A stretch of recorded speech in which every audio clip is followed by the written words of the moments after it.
नवोदय तसेच इतर सर्व स्पर्धा परीक्षांसाठी इम्पॉर्टंट क्वेश्चन 5.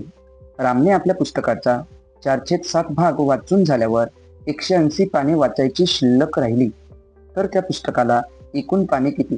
आपल्याला एकूण पाने काढायची आहे पुस्तकाची 4/7 भाग वाचून झाला म्हणजेच एकूण 7 भागापैकी 4 भाग पुस्तक वाचन करून झाले.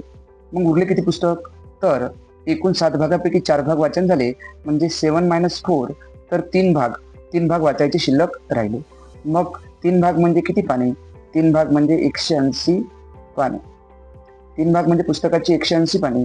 आपल्याला विचारली एकूण पाने आहे 7 भाग. 7 भाग म्हणजे x. हे समचलन आहे म्हणून तिरपा गुणाकार x बरोबर 7 × 180 म्हणजे 7 गुणेला 180 भागेला 3.